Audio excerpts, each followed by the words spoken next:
In our house, disability is natural. In our house, having a disability is an asset. In our house, there are strengths that come from having a disability. Sound like a plan? Look what I got for you. What do I have? For you, ma'am? Yes. Okay.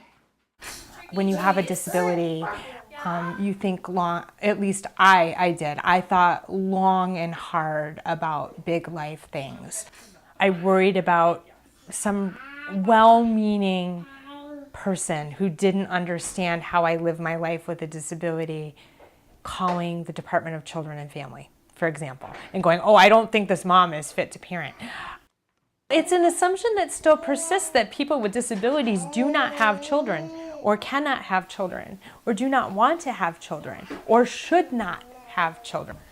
When they do realize that, oh, that's her child, you can see the wheels turning in their head. They want to know how do you do this? Where's Mama's nose? There's Mama's nose. Good girl. I can just look at them and say, hey, you're a mom, I'm a mom. I just do it.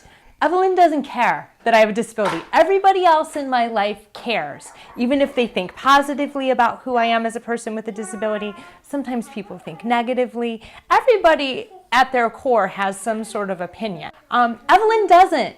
She doesn't care. They're talking about you. She's got good timing. When I brought my daughter home from the hospital, my disability is so secondary to all of this because the decisions we make for children and for our well-being, they come from your gut, they come from your heart. They don't come from my legs. I pull myself out of this wheelchair and I get down on the ground and I play with her. Your mama come down play with you? And that is physically a really tough thing to do, but I love being down on her level. I love seeing the world the way that she sees the world. I love teaching her things. She's like a sponge.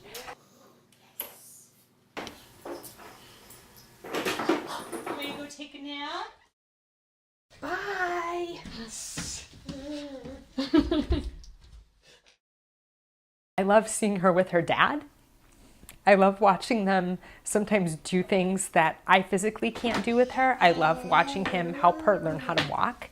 It's a very interesting experience watching your child's abilities surpass your own.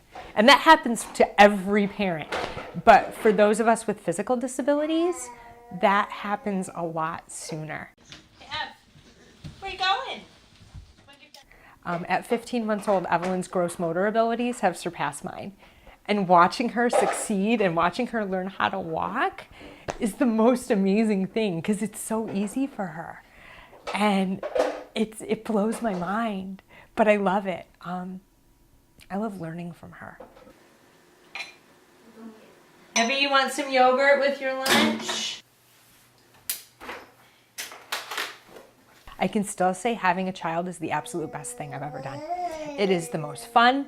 It is the hardest and the toughest, but also just joyous. I look at myself in the mirror every single day and at the end of the day, and the question I always ask myself at the end of the day is, was I sort of the mom that I need to be for this child today? Having a disability makes me a better parent. Full stop. Full stop. It makes me resilient. It makes me think out of the box. It makes me problem solve because having a disability is nothing more than, for me, a lifelong exercise in problem solving. Having a kid isn't any different. You're problem solving and putting out fires all day. Well, that's what I've done my entire life, just to figure out how to get into the car, load my wheelchair, go to work, go to the grocery store, do what I need to do. Having a kid's no different. It just ups the stakes. Sometimes when I see moms with jogging strollers, I go, oh, I wish I could go for a jog, but then with my baby. But then, like, I put my baby on my lap and we zoom down the street. It's the same thing. For her, it's probably more fun. How can you not love that? I mean, it's the best, and it's absolutely an outcome that all of us with disabilities should be able to have if it's something that we want.